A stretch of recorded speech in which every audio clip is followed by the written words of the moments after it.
درپیش جو کوئی مسئلہ پوچھ لیں حاضر ہوں ہم ان کی بارگاہ۔ الحمدللہ رب العالمین والصلاة والسلام علی خاتم النبیین اما بعد فاعوذ باللہ من الشیطان الرجیم بسم اللہ الرحمن الرحیم الصلاة والسلام علیک یا رسول اللہ وعلی آلک واصحابک یا حبیب اللہ الصلاة والسلام علیک یا نبی اللہ وعلی آلک واصحابک یا نور اللہ۔ مدنی چینل کے ناظرین، پروگرام دارالفتاح اہل سنت میں آپ کو خوش آمدید کہتے ہیں، مرحبا کہتے ہیں۔ اللہ رب العالمین ہم سب کو دین متین، دین اسلام کے احکامات سیکھ کر سمجھ کر ان پر عمل پیرا ہونے کی توفیق عطا فرمائے۔ ہمارے پیارے رسول صلی اللہ تعالی علیہ وآلہ وسلم کا فرمان عظمت عالی شان ہے، ان اول الناس بی یوم القیامہ اکثرہم علیہ الصلاۃ۔ قیامت کے دن میرے سب سے قریب ترین وہ ہوگا جو مجھ پر کثرت سے درود پڑھتا ہوگا۔ صلو علی الحبیب صلی اللہ تعالی علی محمد صلی اللہ علیہ وآلہ وسلم، صلاۃ و سلاما علیک یا رسول اللہ۔ ناظرین کرام، اس پروگرام میں آپ کے سوالات بطور خاص شامل کرتے ہیں۔ نمبر آپ اسکرین پر ملاحظہ فرما رہے ہیں، ان نمبرز پر اپنے سوالات آپ ہم تک پہنچا سکتے ہیں۔ ہماری کوشش ہوگی اسی پروگرام میں جو براہ راست سوالات موصول ہوں ان کو پروگرام کا حصہ بنائیں اور ان کی رہنمائی، ان کے جوابات وہ آپ تک پہنچائیں۔ آج کے ہمارے پروگرام میں شامل ہیں مفتی محمد حسان رضا عطاری صاحب، ان کو بھی خوش آمدید کہتے ہیں۔ کیسے مزاج گرامی آپ کے؟ الحمدللہ رب العالمین، ماشاءاللہ۔ پڑھتے ہیں، ہمارے پاس کچھ سوالات ہیں، دیکھتے ہیں ہمارے ناظرین کیا پوچھنا چاہتے ہیں۔ میرا نام زبیر ہے۔ میرا مفتی صاحب سے وراثت کے حوالے سے ایک سوال ہے کہ والدین کی حیات میں ہم چاہتے ہیں کہ بہن بھائیوں کا وراثت مطلب تقسیم کر دی جائے، اور بعد میں والدین کے انتقال کے بعد حق تلفی کا معاملہ تقریباً ہو جاتا ہے کہ بہن بھائی جو ہے وہ بولتے ہیں نہیں اس کو چھوڑو اس کو چھوڑو، تو والدین زندہ ہوتے ہیں تو ان کی حیات میں شرما حضوری میں بھی ان کے لحاظ کرتے ہوئے بھی بچے بولتے ہیں ٹھیک ہے والدین یہ بول رہے ہیں ایسا کر لو، تو کیا ایسا کرنا جائز ہوگا؟ جی، والدین کی حیات میں اس طور پر کہہ رہے ہیں کہ بعد میں اس طرح کے مسائل بھی ہو جاتے ہیں اور اب شرما حضوری میں کچھ اپنا حصہ چھوڑتے ہیں، کیا کہیں گے آپ سے؟ بسم اللہ الرحمن الرحیم۔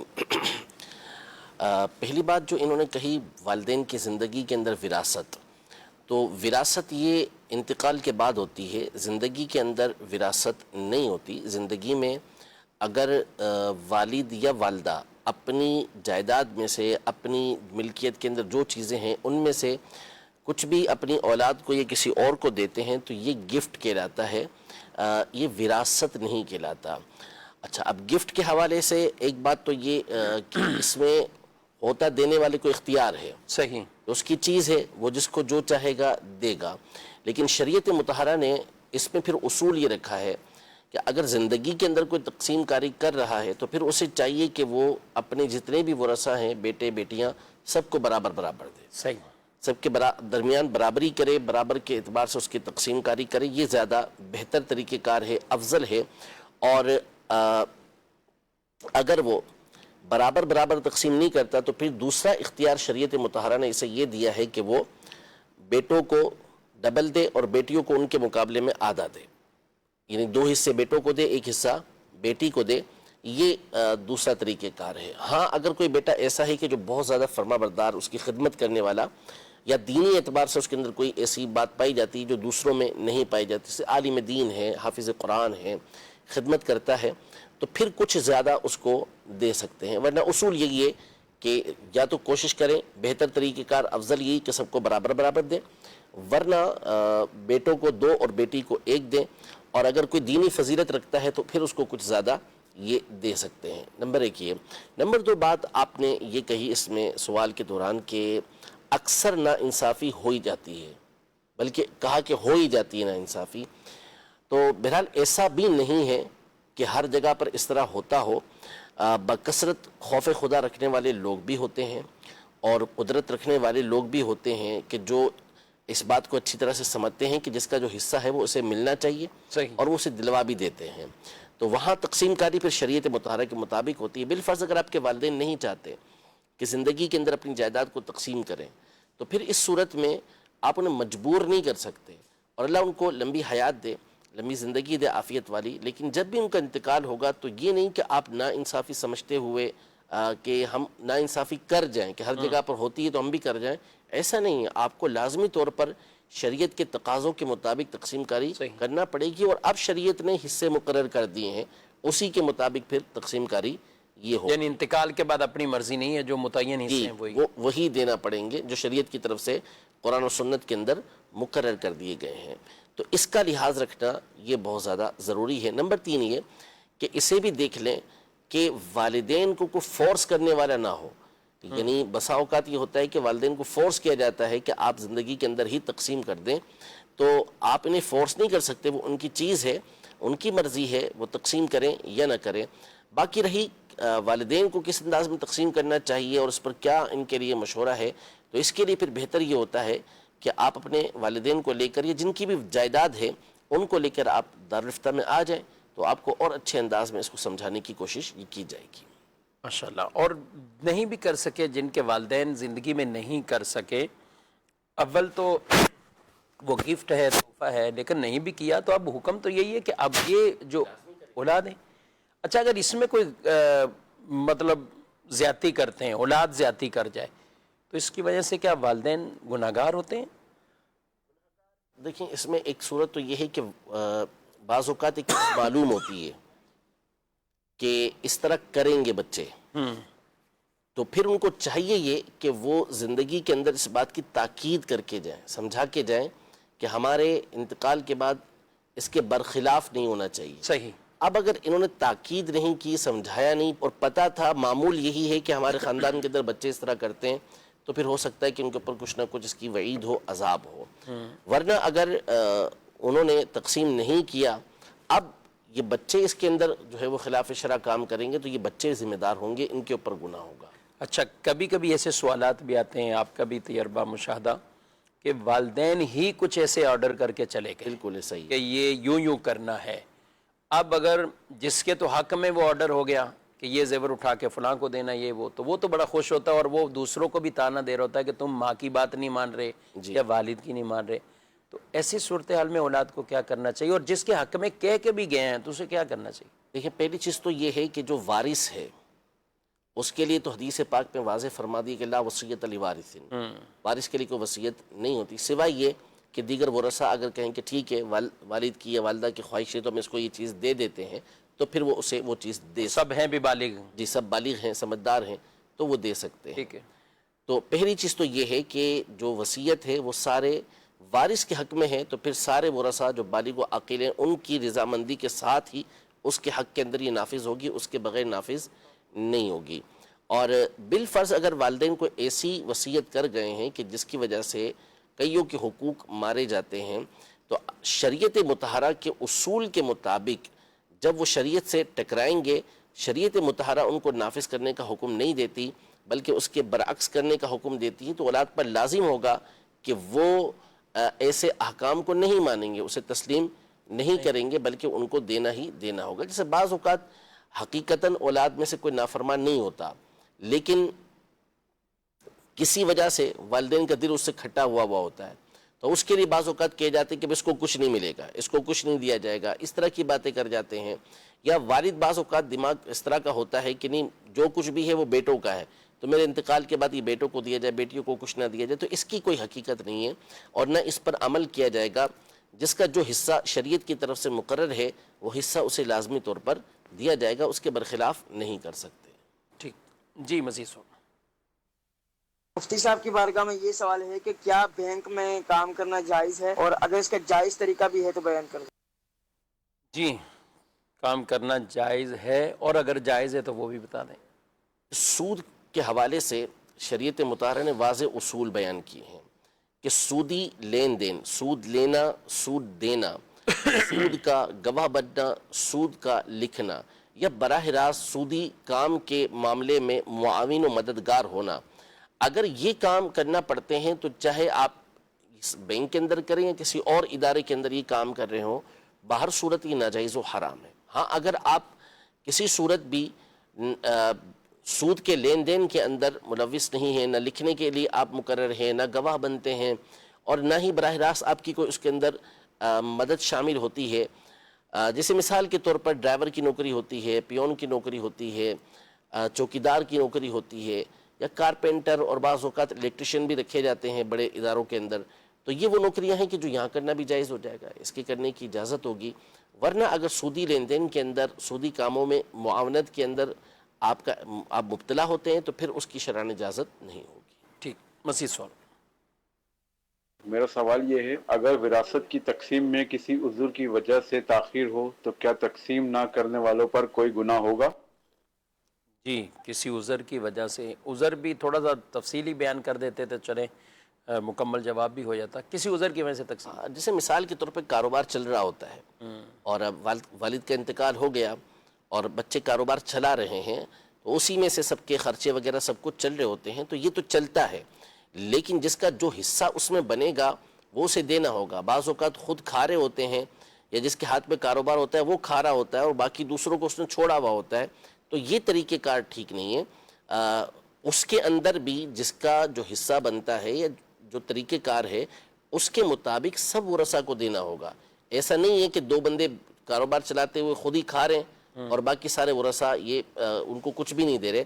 تو بعض اوقات یہ ہوتا ہے کہ وراثت تقسیم نہیں کی، بڑا بھائی جو ہے وہ سب کچھ دیکھ رہا ہے لیکن وہ انصاف کے ساتھ چل رہا ہے، گھر چلا رہا ہے اس کاروبار کے ذریعے اور سب کی دیکھ بھال کر رہا ہے، تو اس لیے اس میں کوئی حرج نہیں ہوتا۔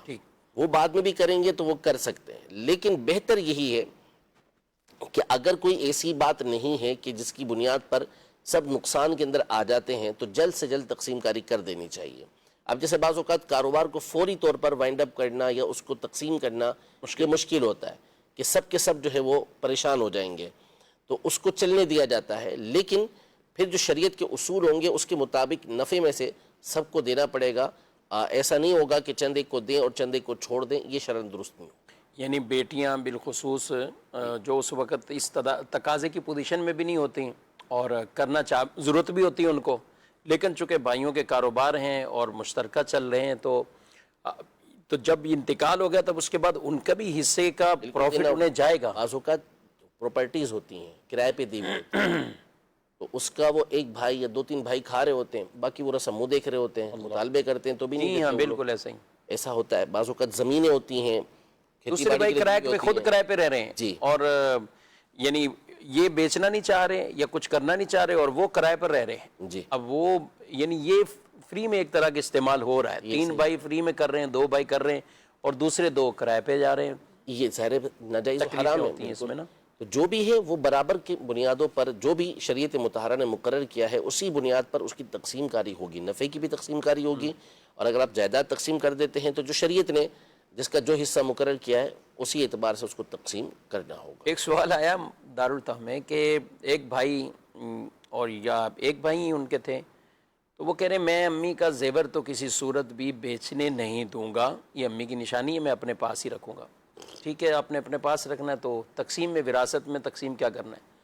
تو وہ کہتا ہے میں بیسیاں ڈالوں گا، کمیٹیاں ڈالوں گا اور اس کے بعد دے دوں گا، لیکن یہ نشانی میں نے نہیں دینی۔ تو دوسرے بھائی اچھا، ایسے کئی لوگ ہیں کہ جو یہ چیز نا ان کو زیور والی نشانی تو بہت یاد آتی، چپل نہیں یاد رہتی، چپل نہیں آتے، اب جوتے ہی رکھ لیں، اپنا اتنی یاد کے رکھنی ہے تو ٹھیک ہے، ورثہ اس کا بھی جو شرعی مسئلہ اس کے مطابق جوتے رکھ لیں، کوئی اور چیز رکھ لیں، تو بستر ہے، بیڈ شیٹ ہے، کچھ اور ہے، لیکن وہ زیور رکھ رہے ہیں کہ اور پیسے کب دینے، بیسیاں ڈال کے دوں گا، پتہ نہیں کب دیں اور کس طرح دیں، اس طرح۔ آپ ہی کو کیوں رکھنی ہے نشانی؟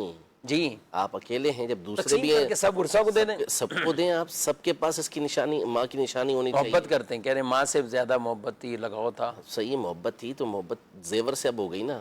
ہاں، تو اب ماں سے محبت یہ ہے کہ آپ ماں کی جو جائیداد ہے یا جو بھی اس کی چھوڑی ہوئی چیزیں ہیں ان کی آخرت کی بہتری اس کے اندر ہے کہ آپ اس کو تقسیم کاری کریں۔ ماشاءاللہ۔ یہ زیادہ محبت کا تقاضا اس سے پورا ہوگا۔ باقی محبت کے لیے آپ ماں کی کوئی اور چیز رکھ لیں۔ نگران پاکستان حاجی شاہد صاحب کا بتاتے ہیں امیر سنت جی، کہ انہوں نے جوتے لیے تھے، جوتے رکھے ماں کے، تو ماں کے جوتے رکھے اپنے پاس کہ مجھے بس یہ دے دیں، ماں کے یہ میرے لیے کافی ہے۔ سبحان اللہ۔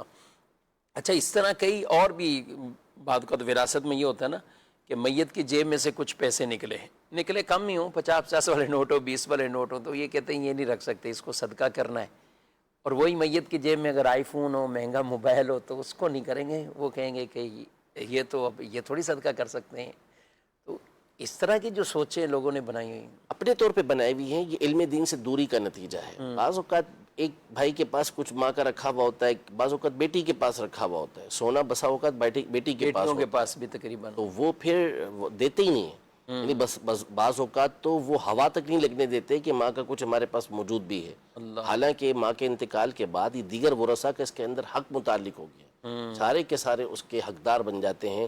اب اس کو چھپا لینا، اس کو نہ دینا، یہ تو ظلم بھی ہے اور یہ تو غصب ہے، قیامت کے دن اس کا حساب دینا پڑے گا۔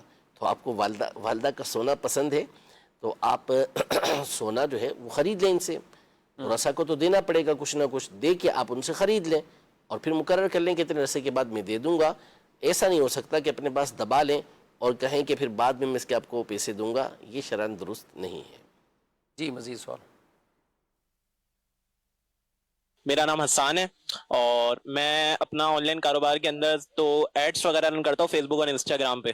تو اس کے اندر سین ایسا ہوتا ہے، ہماری پروڈکٹ کے اندر اکثر ہم میوزک وغیرہ استعمال کرتے ہیں ایڈ کے بیک پہ، کیونکہ بغیر میوزک کے ہمارا ایڈ بن نہیں سکتا۔ تو اب اس ایڈ کے اندر میوزک استعمال کرنا مطلب کس ٹائپ کا ہے؟ یہ حلال ہوگا، حرام ہوگا؟ اس طریقے سے بتا دیں۔ جی، سائل ہیں حسان اور جواب دیں گے مفتی حسان صاحب، فرمائیں۔ اب اصل میں بیچارے یہ ان کا سوال چل گیا، ان سے پہلے ان کو کہہ دینا چاہیے تھا کہ کسی اور کا ہے۔ اب یہ اپنے اوپر لے کے انہوں نے واضح بھی کر دیا کہ خود ایڈ چلاتے ہیں اور پیچھے میوزک لگاتے ہیں، تو اس سے تو آپ کو توبہ بھی کرنا ہوگی، ڈبل توبہ کرنا ہوگی۔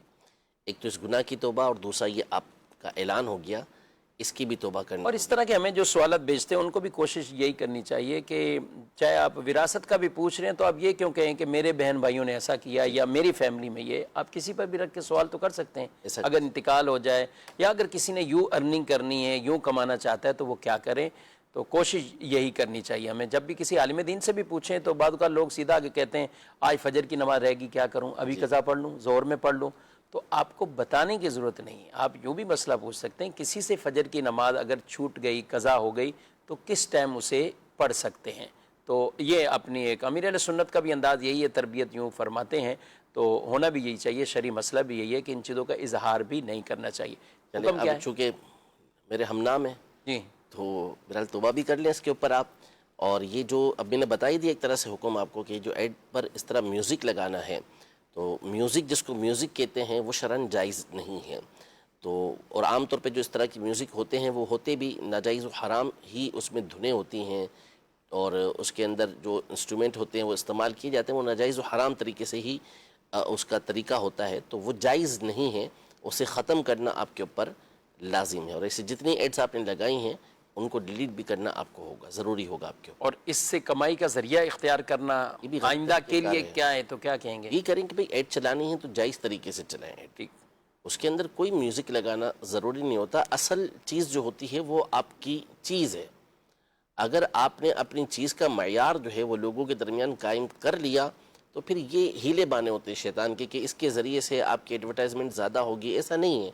اصل آپ کا معیار لوگوں کے درمیان بیٹھ جانا چاہیے۔ ایسے کئی برانڈز ہیں کہ جن کی وہ لگاتا ہی نہیں، ہاں نہیں لگانے کی ضرورت نہیں ہوتی، ان کو اشتہار کی بھی ضرورت نہیں ضرورت نہیں، کیونکہ ان کا معیار لوگوں کے ذہنوں کے اندر بیٹھ چکا ہے۔ تو اس طرح اگر آپ اپنا ایک معیار لوگوں میں بنا لیں گے، آپ کا ایک نام ہو جائے گا کہ یہ جو چیز دیتے ہیں یہ وہی چیز دیتے ہیں جو بتاتے ہیں اور بہتر ان کی کوالٹی ہوتی ہے۔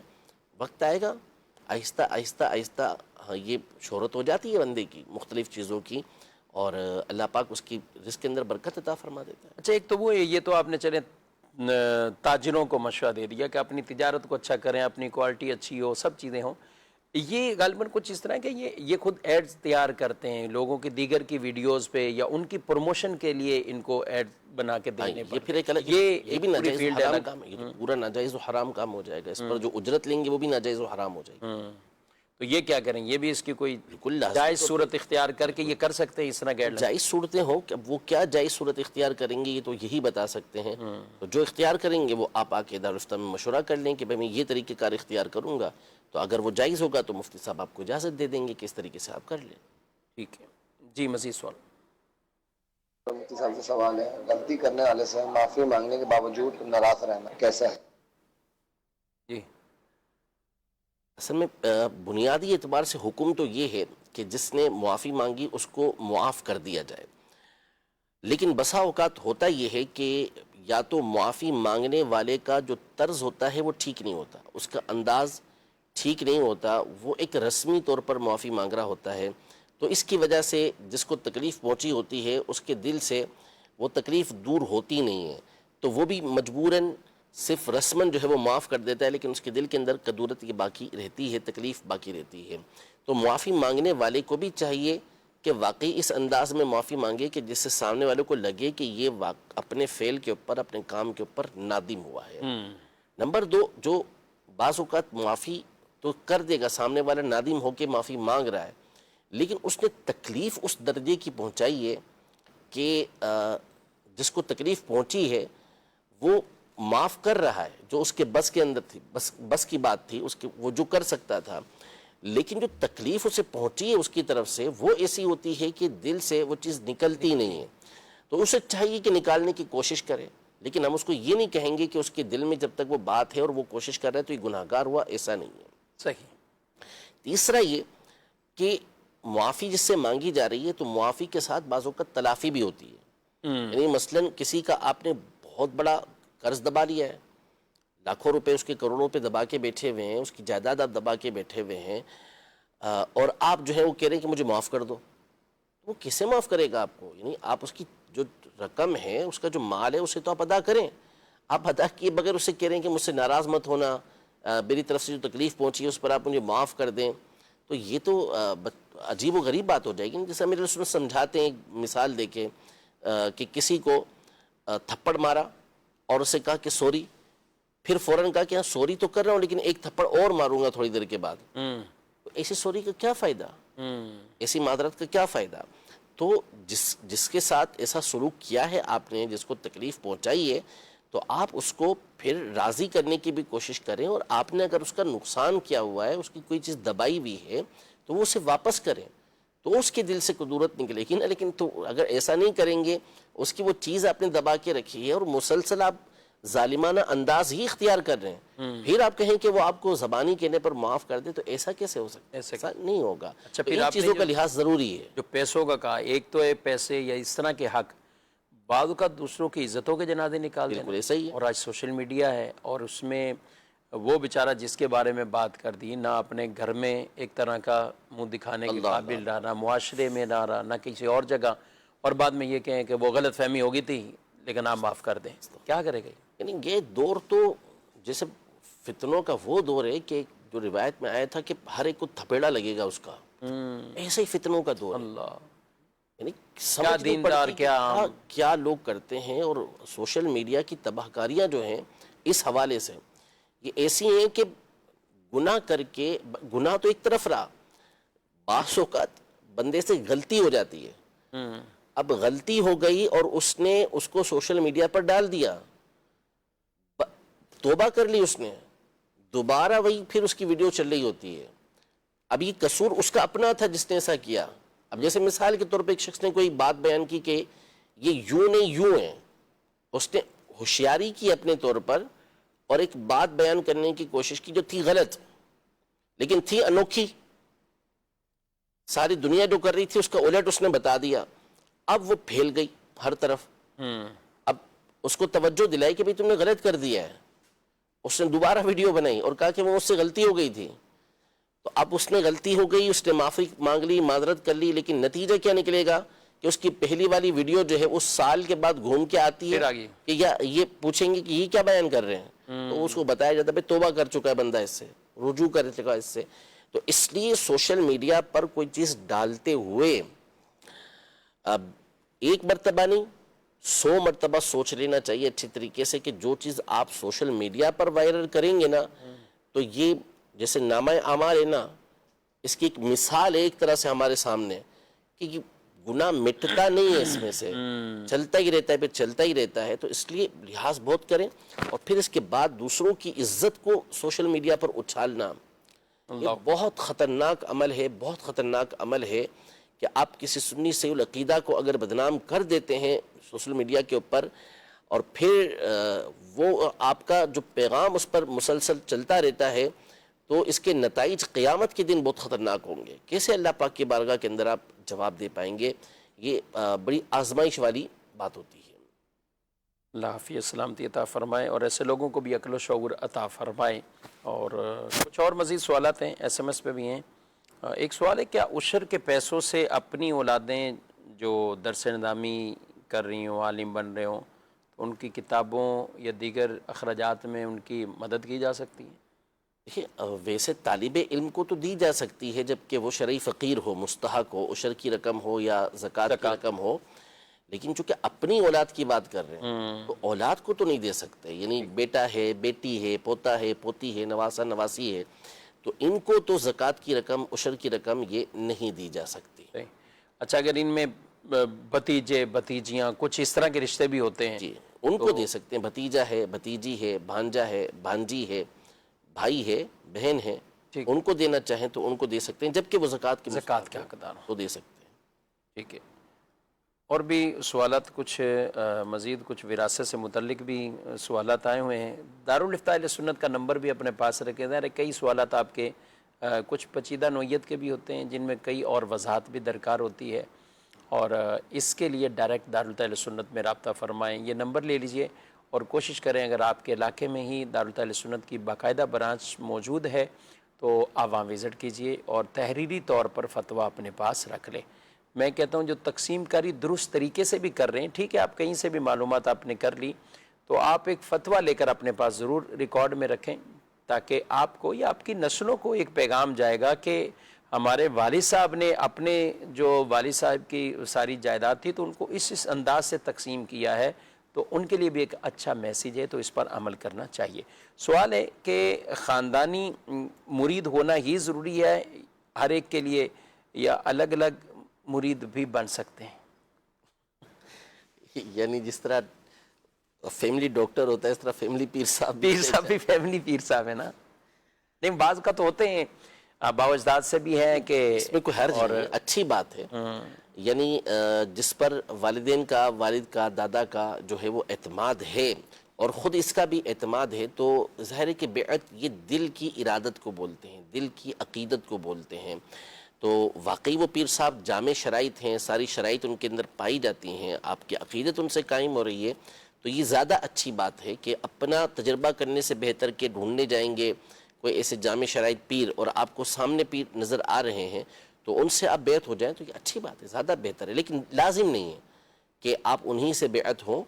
البتہ یہ ہے بڑا نازک دور کہ پیر بنانا یہ آسان کام نہیں ہوتا. پیر کا مقصد ہوتا ہے مرشد، ہدایت دینے والا، رہنمائی دینے والا. اسی لیے پیر کے لیے شرائط مقرر کی گئی ہیں صوفیاء کرام کی طرف سے کہ وہ سنی صحیح العقیدہ ہو، اس کا سلسلہ نبی پاک صلی اللہ علیہ وسلم تک متصل جاتا ہو، پھر اس کے بعد پیر در پیر وہ نبی پاک صلی اللہ علیہ وسلم تک اس کا سلسلہ پہنچتا ہو، پھر اس کے بعد وہ فاسق نہ ہو، یعنی فاسق معلن نہ ہو، اور علم والا ہو. کیونکہ یہ چیزیں ہوں گی تو وہ لوگوں کو رہنمائی دے گا، ان کو راہ راست پر لے کر آئے گا. اور ایسے افراد کو ڈھونڈنا، اول ایسے افراد کو جو ان شرائط کے جامع ہوں، پھر ان شرائط کے جامع ہونے کے ساتھ ساتھ جو اصل مقصد تھا وہ تھا رہنمائی.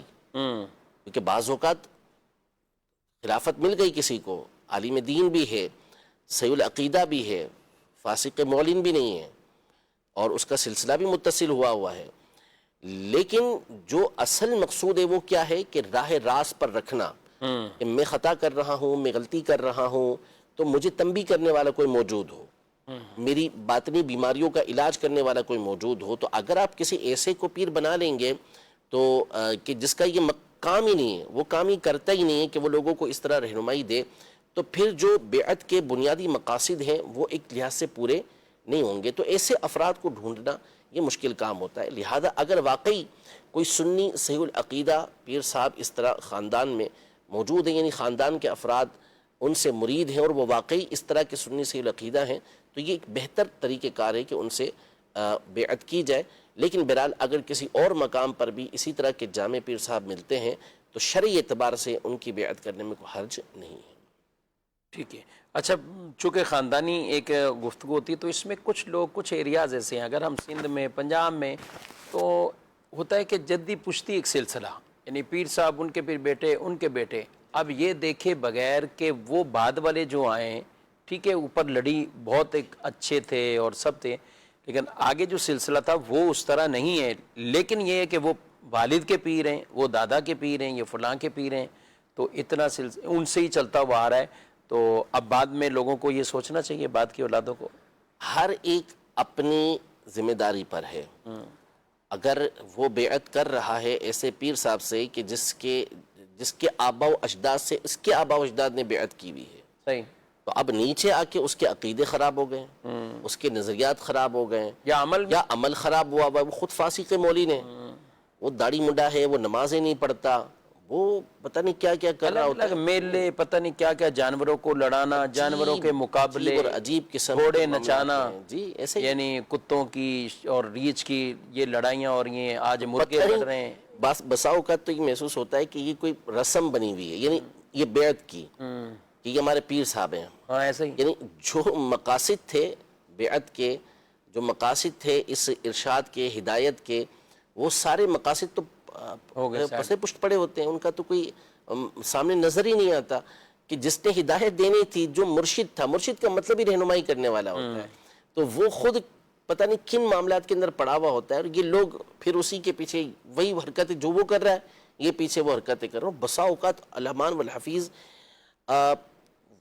ان لوگوں کی اس بے پناہ عقیدت اور جہالت والی عقیدت کی وجہ سے وہ جو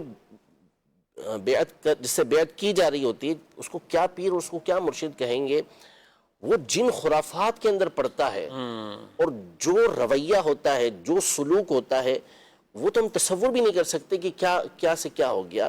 حالانکہ بیعت کا، ارشاد کا جو منصب ہے یہ گویا کہ نبی پاک صلی اللہ علیہ وسلم کی نیابت ہے، ہدایت دینا ہے. حضور پاک صلی اللہ علیہ وسلم تک سلسلہ متصل رکھا گیا کہ انہی کی باتوں کو آپ نے آگے پہنچانا ہے، اور ہماری خانقاہوں کا یہی مشرب رہا ہے، یہی طریقہ کار رہا ہے کہ وہ اسی طرح لوگوں کی رہنمائی کیا کرتے تھے. جس آج ہم امیر السنت کو دیکھتے ہیں کس انداز میں لوگوں کو رہنمائی کر رہے ہوتے ہیں، کیسے ان کی ہدایت کا سامان کر رہے ہوتے ہیں، کس طرح ہمارے باطنی امراض جو ہوتے ہیں اس کے اوپر تنبیہ کر رہے ہوتے ہیں، چھوٹی چھوٹی باتوں کے بارے میں بتا رہے ہوتے ہیں کہ کیسے نفس شیطان ہمارے اوپر حاوی ہونے کی کوشش کرتا ہے، کیسے بہکاوے کے اندر لے اور کر زندگی آتا کے ہے. 40 سال گویا کہ اس میں گزرے، اور یہ پہلے کہیں کہ کتب اور رسائل میں، اب تو مدنی چینل کی اسکرین پر دنیا بھر میں بھی جاتے سب باتیں بتاتے ہیں. تو اب یہ چیزیں اصل ہوتی ہیں، نہ یہ کہ آپ جن خرافات کے اندر پڑے ہوئے ہیں ان خرافات کو پروموٹ کرنے کے لیے آپ کسی کے پیچھے پڑے ہوئے ہیں. تو یہ جدی پشتی یہ چیز نہیں ہوتی. اگر پیر کا پوتا، پیر کا پڑپوتا خرافات کے اندر پڑا ہوا ہے، اس کی شرائط نہیں اس کے اندر پائی جاتی تو اس کی بیعت نہیں کی جا سکتی، بیعت نہیں ہو سکتی، ہوگی نہیں. بیعت کی ہے تو ٹوٹ چکی ہے آپ کی اس سے، اگر وہ خرافات کے اندر اور ان شرائط کا جامع نہیں ہے جو علماء نے بیان کی ہیں، جو صوفیاء کرام نے بیان کی ہیں. ٹھیک، مزید سوال. مفتی صاحب کی بارگاہ میں سوال عرض یہ ہے کہ کیا عورت اپنے بال آخر سے برابر کرنے کی نیت سے آخر سے بال کاٹ سکتی ہے؟ ٹھیک، مزید. والدین کی طرف سے جو وراثت میں حصہ ملا ہوتا ہے اپنی طرف سے نہیں، جو میں نے خریدا ہوا نہیں، والد صاحب کی طرف سے جو وراثت میں زمین آئی ہوتی ہے وہ اپنی اولاد میں تقسیم ہو سکتی ہے؟ جی، عورتوں کا اپنے بالوں کو آخر یعنی کنارے ہوں گے، کنارے ہوتے ہیں، اس کی نوکیں بن جاتی ہیں تو اسے بعض اوقات کاٹتی ہیں، یا اوپر نیچے ہوئے ہوتے ہیں اس کو کاٹتی ہیں. تو اس میں دو شرطیں ہیں. ایک شرط تو یہ ہے کہ بال اتنے چھوٹے نہ ہو جائیں ہر طرف سے کہ جو کندھوں سے اوپر ہو جائیں. بعض اوقات پیچھے سے بڑے ہوتے ہیں لیکن اس کو اوپر سے اس انداز میں لے کر آتی ہیں کہ وہ اس کی ایک یعنی اس کو ایک ڈیزائن کے انداز میں بناتی ہیں، لیئر بناتی ہیں اس کی کہ وہ یوں اوپر سے نیچے آ رہی ہوتی ہے. تو بعض اوقات کچھ بال کی جو سائز ہوتے ہیں وہ کندھوں سے اوپر ہو جاتے ہیں، یہ جائز نہیں ہے. عورت یعنی آگے سامنے پیشانی کے اوپر سے سب جگہ سے اتنے ہو کہ کندھوں سے نیچے جائیں، کندھوں سے نیچے جائیں. بالوں کو کندھوں سے عورت اوپر نہیں کر سکتی. تو لہذا یہ ضروری ہے نمبر ایک. نمبر 2 یہ کہ جو شریعت مطہرہ ہے وہ فاسق و فاجر جس طرح مردوں سے مشابہت سے منع کرتی ہے، اسی طرح عورتوں کو بھی منع کرتی ہے کہ وہ فاسقات فاجرات جو عورتیں ہوتی ہیں ان سے مشابہت نہیں کریں گی. تو ایسا کوئی فیشن کہ جو نیک صالح عورتیں نہیں کرتی، بری عورتیں ہی کرتی ہیں، اس انداز کا فیشن کرنے کی بھی عورت کو اجازت نہیں ہوگی. ایسے بال وہ نہیں کاٹ سکتی. ہاں باقی اس کے علاوہ اس کے بال بڑے ہو گئے ہیں جس کی بنیاد پر وہ کچھ بال کاٹنا چاہتی ہیں، یا بعض اوقات ان کی نوکیں بن جاتی ہیں جس کی بنیاد پر وہ سیٹ کرواتی ہیں، تو یہ شرعاً جائز ہے. وراثت کا سوال تھا. وہ کہتے ہیں کہ اپنی جو ان کی ہے، ایک تو والد صاحب کی طرف سے بولا گیا جو اپنا انہوں نے کمایا ہوا یا اپنی ملکیت ہے وہ اپنی اولاد میں آگے دے سکتے. میرے خیال میں اس کا الٹ ہوا ہے شاید، کہ وہ کہہ رہے والد صاحب کی ملی ہوئی جو جائیداد ہے اس کو تقسیم کر سکتے ہیں نہیں کر سکتے. والد صاحب ٹھیک ہے، دونوں بتائیں. دونوں ٹھیک ہے. یعنی جب آپ کو آپ کے والد کی طرف سے مل گئی تو آپ اس کے مالک ہیں، آپ اس کو بھی تقسیم کر سکتے ہیں، اور ویسے ہی آپ کا کمایا ہوا ہے تو اسے بھی آپ تقسیم کر سکتے ہیں. دونوں چیزیں آپ کے لیے جائز ہو. یعنی اگر والد کی جائیداد تقسیم نہیں ہو رہی بالفرض، اب یہ انہوں نے جو کمایا ہوا ہے یہ چاہ رہے ہیں کہ یہ اپنی اولادوں میں وہ کر دیں، تو اس کا رائٹ ہے ان کا؟ بالکل رائٹ ہے، ان کو اختیار ہے اس کا. یعنی ان کے بچوں کے دادا نے تقسیم نہیں کی، اب والد جو ہیں ان کا اپنا کمایا ہوا ہے، خود ذاتی ملکیت کے اندر کچھ ہے، اب وہ زندگی کے اندر اپنے بچوں کے درمیان تقسیم کرنا چاہتے ہیں تو بالکل کر سکتے ہیں، اس میں کوئی حرج نہیں. جی مزید سوال. ایک سوال ہے مفتی صاحب سے، یہ قصر نماز کتنے مسافت کے بعد پڑھی جاتی ہے، اس کا پورا طریقہ کار کیا ہے؟ پلیز ہم کو یہ بتا دیں. سبحان اللہ. قصر نماز خیر بالکل آخری 1-2 منٹ ہیں تو خلاصہ ہی بتا دیں، بقیہ پھر رسالے کے بارے میں کہتے ہیں. اصل یہ ہے کہ جو بندہ 92 کلومیٹر کے فاصلے پر جانے کے لیے کہ مستقل وہ وہاں پر جا رہا ہے، 92 کلومیٹر یا اس سے زیادہ کے فاصلے پر اپنے جانے کے لیے اپنے شہر سے نکلا، یعنی مثال کے طور پر اس نے کراچی سے حیدرآباد جانا ہے اور وہ 92 کلومیٹر سے زیادہ کا فاصلہ ہے. اب یہاں سے یہ حیدرآباد جانے کے لیے نکلا اور راستے میں جیسے ہی وہ کراچی کی حدود سے باہر نکلے گا، اب مثال کے طور پر ظہر کا وقت آ گیا تو ظہر کے 4 فرضوں کی جگہ 2 فرض پڑھنے ہیں. عصر کا وقت آ گیا تو عصر کے 4 فرضوں کی جگہ 2 فرض پڑھنے ہیں. عشاء کے 4 فرضوں کی جگہ 2 فرض اس نے ادا کرنے ہیں. یہ جو راستہ ہے درمیان کا، اس میں اس نے قصر ہی ادا کرنی ہے.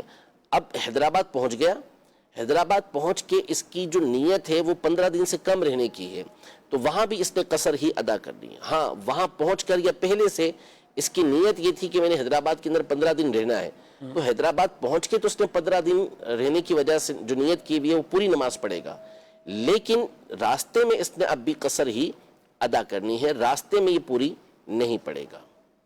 ٹھیک. جی ناظرین کرام، اپنے پروگرام ملاحظہ کیا ہے اور وقت بھی اپنے اختتام کو پہنچا ہے. ہم آپ سے اجازت بھی چاہتے ہیں، آپ کے کئی جو سوالات رہ بھی جاتے ہیں تو دارالحکومت اہل سنت سے ضرور رابطہ فرمایا کریں، بالخصوص جو درپیش مسائل ہوتے ہیں. اب یہی ہے سفر اختیار کرنا ہے تو اس کے حوالے سے شرعی مسئلہ، کئی مدینہ شریف کا، مکہ مکرمہ، عمرے کی سعادت یا دیگر کاروباری طور پر کہیں اور بھی سفر کرنے جاتے ہیں تو ان کو بھی یہ شرعی طور پر مسائل ضرور سیکھنے چاہیے. وہ سمجھ رہے ہوتے ہیں مفتی صاحب کے گھر سے ہم نکل رہے ہیں تو ہم 20 دن کے لیے جا رہے ہیں، اب جانا 20 دن ہے تو 8 دن مکہ مکرمہ ہے، 8 دن آپ کو مدینہ منورہ ہے، پھر 4 دن واپسی مکہ مکرمہ یا اپنے شیڈول اسی طرح. تو اب وہ ذہن میں رکھا ہوا ہے 20 دن کے لیے جا رہے ہیں، 20 دن کا پیکیج ہے، تو ان کو یہ ضروری طور پر لازمی ہے، کیونکہ جب الگ الگ جگہ پر 15 دن سے کم رہ رہے ہیں تو مسافر ہی رہیں گے، وہاں پہ قصر ہی نماز ادا کرنی ہے. اللہ پاک ہم سب کو شریعت مطہرہ کے احکامات پر عمل کی توفیق دے. پروگرام کا وقت اپنے اختتام کو پہنچائی، اجازت چاہتے فی امان. ہادی و رہنما ہمارے علماء، ہو کبھی درپیش جو کوئی مسئلہ پوچھ لے.